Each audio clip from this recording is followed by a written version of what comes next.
Minimum ഈ under over voltage ഡിവൈസെങ്കിലും വാങ്ങി വെക്കുന്നത് തീർച്ചയായും നല്ലതായിരിക്കും. നമുക്ക് അത്ര ഹൈ വോൾട്ടേജ് ഒന്നും വരാറില്ല, എന്നാലും ചിലപ്പോൾ ഹൈ വോൾട്ടേജ് വന്ന് നിങ്ങളുടെ ഫാൻ, TV അങ്ങനെ പല ഇലക്ട്രോണിക്സ് ഉപകരണങ്ങളും നശിച്ചു പോയിട്ടുണ്ടാകും. Hi friends, welcome back to AKR technical Malayalam YouTube channel. AKR technical Malayalam YouTube ചാനലിന്റെ മറ്റൊരു വീഡിയോയിലേക്ക് എല്ലാവർക്കും സ്വാഗതം. നമ്മുടെ ഈ ചാനൽ വഴി electrical engineering tech related videos ആണ് കൂടുതലായും അപ്ലോഡ് ചെയ്യുന്നത്. നിങ്ങൾക്ക് ഇലക്ട്രിക്കൽ എഞ്ചിനീയറിംഗിനെ പറ്റി കൂടുതൽ പഠിക്കണമെന്നുണ്ടെങ്കിൽ നമ്മുടെ ഈ ചാനൽ ഫോളോ ചെയ്യുക, സബ്സ്ക്രൈബ് ചെയ്യുക. തുടർന്ന് വരുന്ന ബെല്ലൈക്കണിൽ ഓൾ നോട്ടിഫിക്കേഷൻ ഓൺ ചെയ്താൽ ഞാൻ തുടർന്നും വീഡിയോകൾ അപ്ലോഡ് ചെയ്യുമ്പോൾ ഉടൻ തന്നെ നിങ്ങൾക്ക് നോട്ടിഫിക്കേഷൻ ലഭിക്കുകയും അപ്പോൾ തന്നെ നിങ്ങൾക്കത് കാണാവുന്നതാണ്. ഇലക്ട്രിക്കലിനെ പറ്റി എനിക്ക് അറിയാവുന്ന കാര്യങ്ങൾ തീർച്ചയായും നിങ്ങൾക്ക് ഞാൻ പകർന്നു നൽകുന്നതാണ്. നിങ്ങളുടെ സപ്പോർട്ട് ഉണ്ടെങ്കിൽ തുടർന്നും വീഡിയോകൾ ഞാൻ അപ്ലോഡ് ചെയ്യുന്നതാണ്. കഴിഞ്ഞ വീഡിയോയിൽ ഈ അമിസി സ്മാർട്ട് എന്ന കമ്പനിയുടെ തന്നെ സിംഗിൾ ഫേസിൻ്റെ under over voltage current limit ചെയ്യുന്ന ഒരു ഡിവൈസിനെ പറ്റിയായിരുന്നു. അത് സിംഗിൾ ഫേസ് ആയിരുന്നു. അപ്പോൾ ഞാൻ പറഞ്ഞിരുന്നു 3 ഫേസ് കൂടി ഞാൻ അടുത്ത വീഡിയോയിൽ കാണിക്കുമെന്ന്. ആ ഡിവൈസാണ് ഈ കാണുന്നത്. ഇതാണ് 3 ഫേസിന് വേണ്ടി ഉപയോഗിക്കുന്നത്. നമുക്കിവിടെ ശ്രദ്ധിച്ചാൽ മനസ്സിലാവും, ഇതാണ് ന്യൂട്രൽ പോയിൻ്റ്. ന്യൂട്രലിൻ്റെ ഇൻപുട്ടാണിത്. ഈ താഴെയായിട്ടാണ് ഇതിൻ്റെ ഇൻപുട്ട് കൊടുക്കുന്നത്, മുകളിൽ ഔട്ട്പുട്ടുമാണ്. നിങ്ങൾക്കിവിടെ കാണാമെന്ന് വിചാരിക്കുന്നു. ഇവിടെ ഔട്ട് എഴുതിയിട്ടുണ്ട്, ഇവിടെ ഇന്നുമാണ് എഴുതിയിരിക്കുന്നത്. ഇതിൻ്റെ ഫസ്റ്റ് ലെഫ്റ്റ് സൈഡിൽ ആദ്യമായി കാണുന്നത് ന്യൂട്രൽ, അത് കഴിഞ്ഞ് ഫേസ്, 3 ഫേസുകൾ കൊടുക്കാനുള്ള സ്ക്രൂകളാണ്. ഇതിൽ നിന്ന് ഔട്ട് എടുക്കാം. ഇവിടെ മുകളിൽ നിന്നും ഔട്ട് എടുക്കാവുന്നതാണ്. കൂടാതെ ഇതിൻ്റെ സെറ്റിംഗ് ആണ് ഈ കാണുന്ന 4 ബട്ടണുകൾ. ഇത് ഫസ്റ്റ് കാണുന്ന ഈ ബട്ടൺ ഈ ഡിവൈസ് ഓഫ് ചെയ്യാനുള്ളതാണ്. അതായത് ഇവിടെ നിങ്ങൾക്കിവിടെ കാണാം, ഓഫ് ചെയ്യുമ്പോൾ ഇവിടെ ഇൻഡിക്കേഷൻ വർക്ക് ചെയ്യുന്നതായിരിക്കും. രണ്ടാമതായി കാണുന്നത് സെറ്റ് എന്നെഴുതിയിരിക്കുന്നത് വോൾട്ടേജും കറണ്ടും സെറ്റ് ചെയ്യാനായിട്ടുള്ള സെറ്റിങ്സാണ്. ഇതിൽ പ്രസ് ചെയ്തതിന് ശേഷം ഓരോന്നായി സെലക്ട് ചെയ്ത് ഈ അപ്പ് ആൻഡ് ഡൗൺ ബട്ടൺ വഴി നമുക്ക് ഇതിൻ്റെ കറണ്ടും വോൾട്ടേജും ഓരോ ഫേസിൻ്റെയും സെറ്റ് ചെയ്യാൻ പറ്റുന്നതാണ്. ഇത് വാങ്ങിക്കുമ്പോൾ ഇതിൻ്റെ ഡാറ്റ ഷീറ്റ് കൂടി കിട്ടുന്നതാണ്.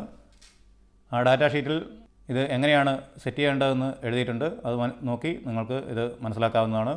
ഈ രണ്ടാമതായി കാണുന്നത് അണ്ടർ വോൾട്ടേജിൻ്റെ ഇൻഡിക്കേഷനാണ്. മൂന്നാമത്തത് ഓവർ വോൾട്ടേജ് ഇൻഡിക്കേഷനും. നാലാമതായി കാണുന്നത് കറണ്ടിൻ്റെ ഇൻഡിക്കേഷനുമാണ്. അതായത് ഹൈ ആയി കഴിഞ്ഞാൽ അപ്പോൾ തന്നെ അത് ആ ഇൻഡിക്കേഷൻ വർക്ക് ചെയ്തുകൊണ്ടിരിക്കും.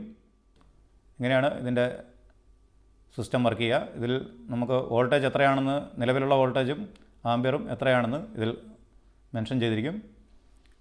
എപ്പോഴും ഇത് മോണിറ്റർ ചെയ്തുകൊണ്ടിരിക്കുന്നതാണ്. വോൾട്ടേജും കറണ്ടും എപ്പോഴും ഇത് മോണിറ്റർ ചെയ്തുകൊണ്ടിരിക്കും. ഇതിൽ ഡിഫോൾട്ടായിട്ട് സെറ്റ് ചെയ്ത് വരുന്നത് 50 ആംപിയറാണ്. 50 ആംപിയറാണ് മാക്സിമം ഇതിനകത്തൂടെ കയറ്റി വിടാനായിട്ട് ഡിഫോൾട്ടായി സെറ്റ് ചെയ്തിരിക്കുന്നത്. നമുക്ക് വേണമെങ്കിൽ ഇത് 55 വരെ വെക്കാം. മാക്സിമം ലോഡ് ഒരിക്കലും സെറ്റ് ചെയ്യാറില്ല, അതുകൊണ്ടാണ് 55 വരെ നമുക്ക് ഇതിൽ സെറ്റ് ചെയ്ത് കൊടുക്കാവുന്നതാണ്. അതുപോലെ തന്നെ 255 വോൾട്ടാണ് മാക്സിമം ഇതിൽ കൊടുക്കാൻ പറ്റുക. ലോ വോൾട്ടേജ് 180 വെച്ചാൽ മതിയാവും. അത്രയുമാണ് ഇതിൻ്റെ സെറ്റിങ്. നമുക്ക് ഇത് 3 ഫേസ് DBയിലേക്ക് ഇത് എങ്ങനെയാണ് കണക്ട് ചെയ്യുന്നത് നോക്കാം. ഇത് തനിയെ കണക്ട് ചെയ്യുന്നത് എങ്ങനെയാണെന്നും ഇതുകൂടാതെ ഇതിൻ്റെ കൂടെ ഈ SPD കൂടി കണക്ട് ചെയ്യുന്നത് എന്തിനാണെന്നും വഴിയെ പറയുന്നതാണ്. നിങ്ങൾ ഈ വീഡിയോ സ്കിപ്പ് ചെയ്യാതെ തന്നെ മുഴുവനായും വാച്ച് ചെയ്യുക. കഴിഞ്ഞ വീഡിയോ സിംഗിൾ ഫേസിൻ്റെ വീഡിയോ കാണാത്തവർക്കായി അതിൻ്റെ വീഡിയോ ഈ വീഡിയോയുടെ ഐ ബട്ടണിലും ഡിസ്ക്രിപ്ഷനിലും ലിങ്ക് കൊടുക്കുന്നതാണ്. ഈ വീഡിയോയുടെ അവസാനവും ആ വീഡിയോ നിങ്ങൾക്ക് വാച്ച് ചെയ്യാവുന്നതാണ്. ഓക്കെ, നമുക്ക് ഇതിൻ്റെ അടുത്ത കണക്ഷനിലേക്ക് പോകാം. 4-പോൾ ഐസൊലേറ്ററും SPD ആദ്യം കണക്ട് ചെയ്യുന്നത് എങ്ങനെയാണെന്നാണ് കാണിച്ചു തരുന്നത്. ഇതിൽ ഇൻപുട്ട് സപ്ലൈ താഴെ കൊടുക്കുക, ഔട്ട്പുട്ട് ഇതുപോലെ SPD ഡയറക്റ്റ് കണക്ട് ചെയ്യുകയാണ് ചെയ്യുന്നത്. ഇതിൻ്റെ എർത്താണ് ഇവിടെ നിന്ന് കൊടുക്കേണ്ടത്. ഇതിലേക്ക് ഒരു പ്രൊട്ടക്റ്റീവ് എർത്ത് റോഡ് ഇതുപോലെ കണക്ട് ചെയ്യുക. ഔട്ട്പുട്ട് സപ്ലൈ നമുക്ക് SPD മുകളിലത്തെ ഈ 4 സ്ക്രൂകളിൽ നിന്നും എടുക്കാം, അല്ലെങ്കിൽ ഇവിടെ നിന്നും എടുക്കാവുന്നതാണ്. ആദ്യം കാണിച്ച under over voltage current limiter പോലെയല്ല ഇത് വർക്ക് ചെയ്യുന്നത്. ഇതിൽ നമുക്ക് സെറ്റിങ്സ് ഒന്നുമില്ല. നമ്മുടെ ലൈനിലേക്ക് കടന്നു വരുന്ന സർജ് വോൾട്ടേജിനെ അപ്പോൾ തന്നെ ഇത് എർത്ത് ചെയ്ത് കളയുകയാണ് ചെയ്യുന്നത്. അതും മൈക്രോ സെക്കൻഡിനുള്ളിൽ ഇത് ഡിസ്ചാർജ് ചെയ്ത് കളയും. അതുമൂലം നമ്മുടെ ഡിവൈസുകൾക്ക് പ്രൊട്ടക്ഷൻ ലഭിക്കുന്നതുമാണ്. 2 ടൈപ്പാണ് നമ്മൾ നോർമലായി ഇതിനകത്ത് കണക്ട് ചെയ്യുക. T1 ഉം T2 ഉമാണ്. T1 എന്ന് പറയുന്നത് ഇടിമിന്നലിനെ പ്രൊട്ടക്റ്റ് ചെയ്യാനും, T2 എന്നത് സർജ് വോൾട്ടേജ്, ലൈനിൽ വരുന്ന സർജ് വോൾട്ടേജിനെ, അതായത് സ്വിച്ചിങ് മൂലമുണ്ടാകുന്ന സർജ് വോൾട്ടേജിനെ തടയുന്നതിനുമാണ് T2 എന്ന SPD ഉപയോഗിക്കുന്നത്. ഞാൻ ഇതിനു മുമ്പ് ഇതിൻ്റെ വീഡിയോ ചെയ്തിട്ടുണ്ട്. ആ വീഡിയോ കാണാത്തവർക്ക് അതിൻ്റെ ലിങ്ക് ഞാൻ ഈ വീഡിയോയുടെ ഡിസ്ക്രിപ്ഷനിലും ഐ ബട്ടണിലും എൻ്റെ സ്ക്രീനിലും കൊടുക്കുന്നതാണ്. നിങ്ങൾ അതിൽ ക്ലിക്ക് ചെയ്ത് അത് വാച്ച് ചെയ്യുക. ഇവിടെ നേരെ ഔട്ട്പുട്ട് നമ്മുടെ DVയിലെ MCBകളിലേക്കോ അല്ലെങ്കിൽ RCCBയിലേക്ക് പോയിട്ട് അവിടെ നിന്നും ഇത് കണക്ട് ചെയ്യാവുന്നതാണ്. ഞാൻ വഴി അത് കാണിക്കുന്നതാണ്. നിങ്ങൾ തുടർന്ന് വാച്ച് ചെയ്തുകൊണ്ടിരിക്കുക. ഒരു കാര്യം പ്രത്യേകം ശ്രദ്ധിക്കാനുള്ളത്, ഇൻപുട്ട് സപ്ലൈയുടെ അടുത്ത്, അതായത് 50 സെൻറ്റിമീറ്ററിനകത്ത് തന്നെ ഇത് കണക്ട് ചെയ്യാൻ ശ്രദ്ധിക്കുക. ഇല്ലെങ്കിൽ ഇത് ശരിയായ രീതിയിൽ വർക്ക് ചെയ്യില്ല. അതായത് ഈ ഐസൊലേറ്ററിൽ നിന്നും 50 സെൻറ്റിമീറ്ററിൽ കൂടുതൽ ഈ SPD വയറിന് ലെങ്ത് കൂടാൻ പാടില്ല. അതാണ് പറഞ്ഞത്. Under over voltage current limiter എങ്ങനെയാണ് കണക്ട് ചെയ്യുന്നത് നോക്കാം. അണ്ടർ ഓവർ വോൾട്ടേജ് കറണ്ട് ലിമിറ്ററാണ് ഈ കാണുന്നത്. ഇൻപുട്ട് സപ്ലൈ താഴെയാണ് വരുന്നത്. ഇതുപോലെ 4 പോൾ ഐസൊലേറ്ററിലേക്ക് അല്ലെങ്കിൽ 4 പോൾ MCB എന്ന് പറയും, 4 പോൾ MCBയിലേക്ക് താഴെ കണക്ട് ചെയ്യും. ഔട്ട്പുട്ട് നേരെ ഈ ഡിവൈസിൻ്റെ താഴെയായിട്ടാണ് കണക്ട് ചെയ്യുന്നത്.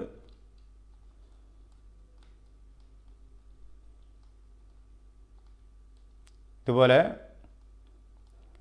3 ഫേസ് ന്യൂട്രലും താഴെ കണക്ട് ചെയ്യുക. ഔട്ട്പുട്ട് സപ്ലൈ നേരെ ചേഞ്ച് ഓവർ സ്വിച്ചിലേക്കോ RCCBയിലേക്കോ കണക്ട് ചെയ്യാവുന്നതാണ്. ഇനി നമുക്ക് SPD-യും ഈ ഡിവൈസും രണ്ടും കൂടി എങ്ങനെയാണ് കണക്ട് ചെയ്യുന്നത് നോക്കാം. അത് കംപ്ലീറ്റ് വയറിംഗ് ആണ് കാണിക്കുന്നത്. ഒരു DB ഫുള്ള് എങ്ങനെയാണ് കണക്ട് ചെയ്യുന്നതെന്നാണ് കാണിച്ചു തരുന്നത്. അടുത്ത പിക്ചറിലേക്ക് പോവുകയാണ്. ഇത് DIN റെയിലാണ്. ഇത് DBയിൽ നിങ്ങൾ കണ്ടിരിക്കും. ഇതാണ് DIN റെയിൽ. DIN റെയിലിലേക്ക് ഓരോരോ ഡിവൈസ് ഇതുപോലെ കണക്ട് ചെയ്യുക. ഈ ബാക്കി 3 DIN റെയിലിലേക്കും RCCBയും MCBയുമാണ് കണക്ട് ചെയ്യുന്നത്. 3 ഫേസ് RCCB ഒഴിവാക്കിയിട്ടാണ് ഇപ്പോൾ 3 സിംഗിൾ ഫേസ് RCCB കൊടുത്തിരിക്കുന്നത്.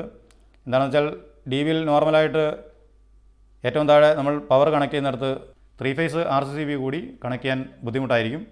എന്താണെന്ന് വെച്ചാൽ ഈ 2 ഡിവൈസ് കൂടി വന്നതിനാൽ 3 ഫേസ് RCCB ഇതിൽ കണക്ട് ചെയ്യാൻ പറ്റാതെ വരും. അതുകൊണ്ടാണ് സിംഗിൾ ഫേസ് RCCB ഈ DIN റെയിലിലേക്ക് കണക്ട് ചെയ്തത്. ഇനി അടുത്തായി നമുക്ക് ഇതിൻ്റെ സെലക്ടർ സ്വിച്ചാണ്. സെലക്ടർ സ്വിച്ച് ഇല്ലാതെയും 3 ഫേസ് DB വയറിംഗ് ചെയ്യാറുണ്ട്. ഇപ്പോൾ സെലക്ടർ സ്വിച്ച് കൂടി ആഡ് ചെയ്തിട്ടാണ്, അതിൽ കൂടിയാണ് ഇതിലേക്ക് സപ്ലൈ പോകുന്നത്. നിങ്ങൾക്ക് വയറിംഗ് അറിയാമെങ്കിൽ ഈ പാർട്ട് കാണണമെന്നില്ല, തുടർന്ന് ലാസ്റ്റ് പാർട്ട് കണ്ടാൽ മതിയാവും. ഇനി നമുക്ക് ഇതിൻ്റെ എല്ലാം ന്യൂട്രൽ ലിങ്ക് ബാർ വേണം. ഓരോന്നിനായി സെപ്പറേറ്റ് ന്യൂട്രൽ ലിങ്ക് ബാറാണ് ഇവിടെ കാണിച്ചിരിക്കുന്നത്. അതായത് ഓരോ ഫേസിനും സെപ്പറേറ്റ് ലിങ്ക് ബാറാണ് കാണിച്ചിരിക്കുന്നത്. അടുത്തായി നമുക്ക് എർത്ത് ലിങ്കാണ്. ഇതാണ് എർത്ത് ലിങ്ക്. ഇവിടെ നമ്മളിപ്പോൾ താഴേക്ക് ഇവിടെ ഇൻപുട്ട് സപ്ലൈ കൊടുക്കാനുള്ള പോയിൻ്റ് ഇതാണ്. ഞാൻ മുമ്പ് പറഞ്ഞ പോലെ തന്നെയാണ്. ഈ കാണുന്ന അണ്ടർ ഓവർ വോൾട്ടേജ് കറണ്ട് ലിമിറ്ററിൻ്റെ ഔട്ടിൽ നിന്നാണ് നേരെ ഈ സെലക്ടർ സ്വിച്ചിലേക്ക് കണക്ഷൻ പോകുന്നത്. ഇതുപോലെ RYB ആദ്യത്തെ സെലക്ടർ സ്വിച്ചിലേക്ക് കണക്ട് ചെയ്തു. ഇവിടെ നിന്നും അടുത്ത ലിങ്ക് ഓരോ ഫേസും ലിങ്ക് ചെയ്ത് അടുത്ത സെലക്ടർ സ്വിച്ചിലേക്ക് ഇതുപോലെ കണക്ട് ചെയ്യുക.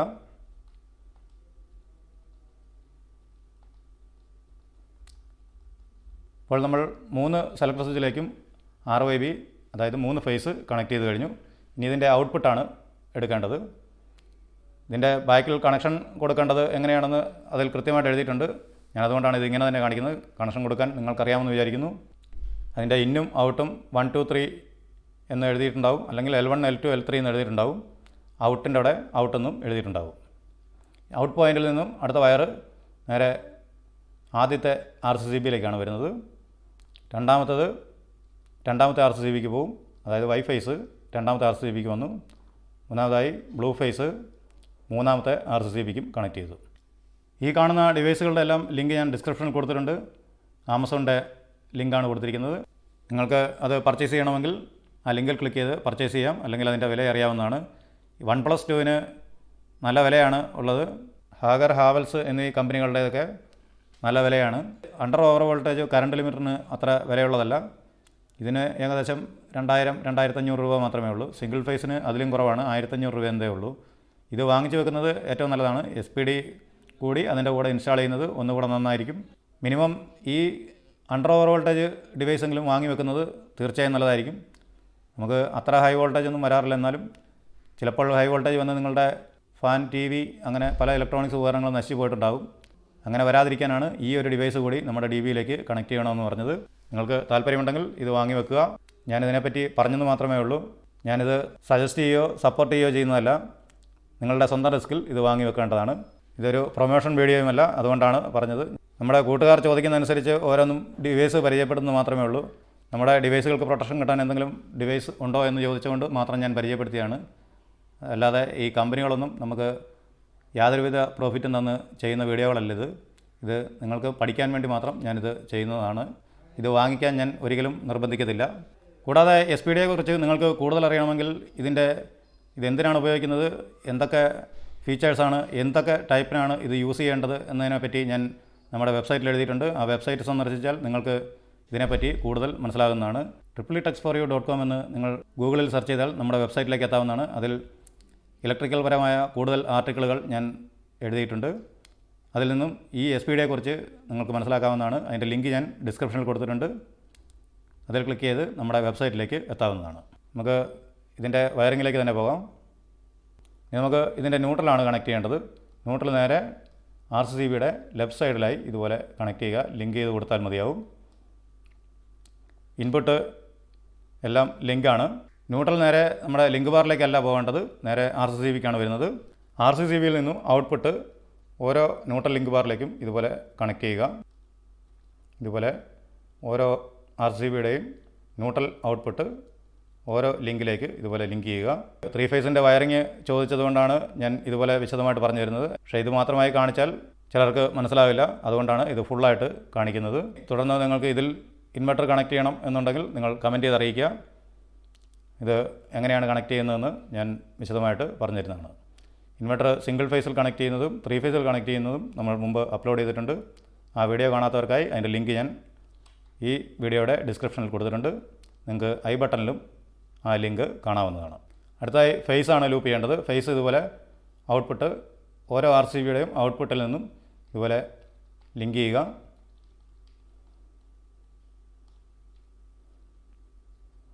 മൂന്ന് RCCBയുടെയും ഫേസ് ഔട്ട്പുട്ട് MCBയുടെ അടിവശത്തായി ഇതുപോലെ ലിങ്ക് ചെയ്ത് കൊടുത്തു.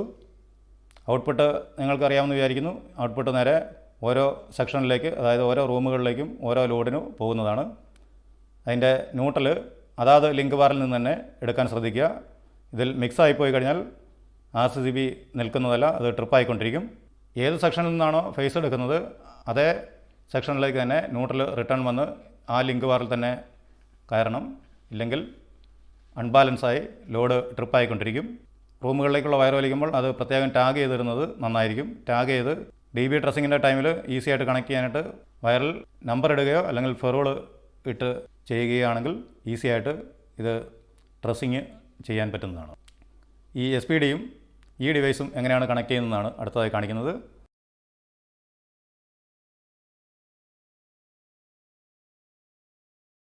ഐസൊലേറ്ററിൽ നിന്ന് നേരെ SPD-യിലേക്കാണ് ആദ്യം കണക്ട് ചെയ്യുക. ഇതുപോലെ RYBയും ന്യൂട്രലും SPD-യിലേക്ക് കണക്ട് ചെയ്തു. SPD-യുടെ മുകളിലത്തെ ഈ കണക്ഷനിൽ നിന്ന് തന്നെയാണ് നമ്മൾ അണ്ടർ ഓവർ വോൾട്ടേജ് കറണ്ട് ലിമിറ്ററിലേക്ക് ഇൻപുട്ട് സപ്ലൈ കൊടുക്കുന്നത്. അതിനായി ഈ ഓരോ ടെർമിനലിൽ നിന്നും നമുക്ക് വയർ ലൂപ്പ് ചെയ്ത് ഇതിലേക്ക് കണക്ട് ചെയ്യാവുന്നതാണ്. അത് എങ്ങനെയാണെന്നാണ് കാണിക്കുന്നത്. നമുക്കിവിടെ ശ്രദ്ധിച്ചാൽ മനസ്സിലാവും. ഇവിടെ നിന്നും ഇപ്പോൾ ന്യൂട്രൽ ആദ്യം ലെഫ്റ്റ് സൈഡിലായി കണക്ട് ചെയ്തു. അത് കഴിഞ്ഞ് R ഫേസ് ഇവിടെ നിന്നും ഈ ഡിവൈസിൻ്റെ രണ്ടാമത്തെ പോയിൻറ്റിലേക്ക് കണക്ട് ചെയ്തു. Y ഫേസും അതുപോലെ മൂന്നാമത്തെ പോയിൻറ്റിലേക്ക് കണക്ട് ചെയ്യുക. ബ്ലൂ ഫേസ് നാലാമത്തെ പോയിൻറ്റിലേക്കും കണക്ട് ചെയ്ത് കഴിഞ്ഞു. ഇത്രയുമാണ് ഇതിൻ്റെ വയറിങ്. ഇപ്പോൾ SPD ഫസ്റ്റ് പ്രൊട്ടക്ഷൻ കൊടുക്കും. ഇത് രണ്ടും കൂടി ഇൻസ്റ്റാൾ ചെയ്യുന്നതാണ് ഏറ്റവും നല്ലത്. എന്താണെന്ന് വെച്ചാൽ ഹൈ സർജ് വോൾട്ടേജ് വരികയാണെങ്കിൽ SPD അത് ലോക്ക് ചെയ്യും. അതായത് ക്ലാമ്പ് ചെയ്ത് എർത്ത് ചെയ്ത് കളയുന്നതാണ്. പ്രൊട്ടക്റ്റീവ് എർത്ത് കൂടി കണക്ട് ചെയ്തിട്ട് പറയാം. SPD-ക്ക് വേണ്ടി സെപ്പറേറ്റ് എർത്ത് തന്നെ 1.5 മീറ്റർ നീളത്തിലെങ്കിലും മിനിമം ഒരു എർത്ത് റോഡ് അടിച്ച് ഇതിലേക്ക് 10 mm കോപ്പറെങ്കിലും ഇതിൽ കണക്ട് ചെയ്യണം. നോർമൽ എർത്ത് നമുക്ക് അത്രയും വണ്ണം വേണമെന്നില്ല. 12-14 കോപ്പറിട്ട് ചെയ്താൽ മതിയാവും. ഏറ്റവും ശ്രദ്ധിക്കേണ്ടത് SPD-യിൽ നിന്നും വരുന്ന എർത്ത് വയറാണ് കൂടുതൽ വണ്ണമുള്ളത് ഇടേണ്ടത്. നല്ല ഗേജുള്ള വയർ തന്നെ ഇതിന് യൂസ് ചെയ്യുക. 8 ഗേജിൻ്റെയോ 10 ഗേജിൻ്റെയോ വയർ ഇതിനായി ഉപയോഗിക്കാവുന്നതാണ്. ഇപ്പോൾ SPD-യിലേക്ക് ഹൈ സർജ് വന്നു കഴിഞ്ഞാൽ ഇത് ക്ലാമ്പ് ചെയ്ത് ഇത് എർത്ത് ചെയ്ത് കളയും. എന്നാൽ ഇതിൻ്റെ ഫംഗ്ഷൻ അങ്ങനെയല്ല. ഇതിന് എർത്തിങ് ചെയ്യുന്ന പരിപാടി ഈ ഡിവൈസിനില്ല. ഇതിലേക്ക് വരുന്ന വോൾട്ടേജ് നമ്മൾ സെറ്റ് ചെയ്തിരിക്കുന്ന വോൾട്ടേജ് 250 ആണെങ്കിൽ 250 എബോവ് പോയി കഴിഞ്ഞാൽ ഈ ഡിവൈസ് ഓഫാക്കി കൊടുക്കുകയാണെന്ന്, അതായത് നമ്മുടെ സിസ്റ്റം കംപ്ലീറ്റ് ആയിട്ട് ഓഫാക്കി കൊടുക്കും. 25 മൈക്രോ സെക്കൻഡിനുള്ളിൽ ഇത് ഓഫാക്കി കളയും. ഇത് രണ്ടും 25 മൈക്രോ സെക്കൻഡിലാണ് ഇത് വർക്ക് ചെയ്യുന്നത്. അത്രയും സെൻസിറ്റീവ് ആയിട്ടുള്ള ഡിവൈസുകളാണ് ഇത് രണ്ടും. ഇത് കംപ്ലീറ്റ് ആയിട്ട് നമ്മുടെ സിസ്റ്റം ഓഫാക്കും. പക്ഷേ ഇതിൽ വരുന്ന വോൾട്ടേജ് എർത്ത് ചെയ്ത് കളയുകയാണ് ചെയ്യുന്നത്. ഓവർ വോൾട്ടേജ് നേരെ പ്രൊട്ടക്റ്റീവ് എർത്ത് വഴി എർത്ത് ചെയ്ത് കളയുകയാണ് ചെയ്യുന്നത്. DBയുടെ എർത്തും SPD എർത്തും രണ്ടും രണ്ടായിട്ട് തന്നെ കൊടുക്കേണ്ടതാണ്. പലരും ചോദിക്കുന്ന ഒരു കാര്യമാണ് ഇതിൻ്റെ എർത്ത് DBയുടെ എർത്തിലേക്ക് കൊടുക്കാമോ എന്ന്. എന്നാൽ അങ്ങനെ കൊടുക്കാൻ പാടില്ല. ഒരു കാരണവശാലും അത് കൊടുക്കാൻ പാടില്ല. കാരണം ഹൈ വോൾട്ടേജ് എർത്ത് ചെയ്യുന്ന സമയത്ത് ഈ നമ്മുടെ DBയിൽ കണക്ട് ചെയ്തിരിക്കുന്ന ഉപകരണങ്ങൾക്ക് ബോഡിയിലേക്ക് എർത്ത് വരാൻ സാധ്യത കൂടുതലാണ്. അതുകൊണ്ടാണ് അങ്ങനെ പറഞ്ഞത്. ഒരു കാരണവശാലും രണ്ടും തമ്മിൽ ലൂപ്പ് ചെയ്യാൻ പാടില്ല. അതുതന്നെയുമല്ല, ഇതിന് തമ്മിലൊരു ഡിസ്റ്റൻസ് ഒരു 3 മീറ്ററെങ്കിലും കൊടുക്കണം. 3 മീറ്റർ ഡിസ്റ്റൻസെങ്കിലും ഈ രണ്ട് എർത്ത് റോഡും തമ്മിൽ ഉണ്ടായിരിക്കുന്നതും നല്ലതാണ്. അടുത്തടുത്ത് രണ്ടെർത്തും അടിക്കാതിരിക്കുക, അത് പ്രത്യേകം ശ്രദ്ധിക്കണം. 3 മീറ്റർ മുതൽ 5 മീറ്റർ വരെ നമുക്ക് ഇത് എർത്തിൻ്റെ ഡിസ്റ്റൻസ് കൊടുക്കാവുന്നതാണ്. സ്ഥലമുണ്ടെങ്കിൽ കൂടുതൽ ഗ്യാപ്പിട്ട് കൊടുക്കുന്നത് നല്ലതായിരിക്കും. എന്താണെന്ന് വെച്ചാൽ ഏതെങ്കിലും കാരണവശാൽ എർത്തുണ്ടായി ഇതിലേക്ക് എർത്ത് ചെയ്ത് പോകുമ്പോൾ ഓവർ വോൾട്ടേജ് അല്ലെങ്കിൽ ഓവർ കറണ്ട് എർത്ത് ചെയ്ത് പോകുമ്പോൾ നമ്മുടെ DBയിലേക്ക് ഇതിൻ്റെ എഫക്റ്റ് വരാതിരിക്കാനാണ് ഇത് രണ്ടും ഡിസ്റ്റൻസ് കൊടുക്കണമെന്ന് പറഞ്ഞത്. 3 ഫേസിലേക്ക് SPD-യും അണ്ടർ ഓവർ വോൾട്ടേജ് കറണ്ട് ലിമിറ്ററും എങ്ങനെയാണ് കണക്ട് ചെയ്യുന്നത് മനസ്സിലായെന്ന് വിചാരിക്കുന്നു. നമ്മുടെ ഈ വീഡിയോ ഉപകാരപ്പെട്ടുവെങ്കിൽ ലൈക്ക് ചെയ്യുക. നിങ്ങളുടെ ഓരോ ലൈക്കും എനിക്ക് കൂടുതൽ വീഡിയോകൾ ചെയ്യാൻ പ്രചോദനം നൽകുന്നതാണ്. ഈ വീഡിയോ നിങ്ങളുടെ കൂട്ടുകാർക്കായി ഷെയർ ചെയ്ത് കൊടുക്കുക. എങ്കിൽ അവർക്കും ഇത് ഒരു ഉപകാരമാകും. ഈ വീഡിയോയെക്കുറിച്ച് നിങ്ങൾക്ക് എന്തെങ്കിലും അഭിപ്രായങ്ങളോ നിർദ്ദേശങ്ങളോ ഡൗട്ടോ ഉണ്ടെങ്കിൽ നിങ്ങൾ തീർച്ചയായും ഈ വീഡിയോയ്ക്ക് താഴെ കമൻറ്റ് ചെയ്യുക. ഞാൻ എത്രയും പെട്ടെന്ന് അതിനുള്ള മറുപടി നൽകുന്നു. നമ്മുടെ ചാനൽ സബ്സ്ക്രൈബ് ചെയ്യാൻ മറക്കരുത്. ഓക്കെ ഫ്രണ്ട്സ്, മറ്റൊരു ടോപ്പിക്കുമായി നമുക്ക് അടുത്ത വീഡിയോയിൽ കാണാം. Thanks for watching. നന്ദി, നമസ്കാരം.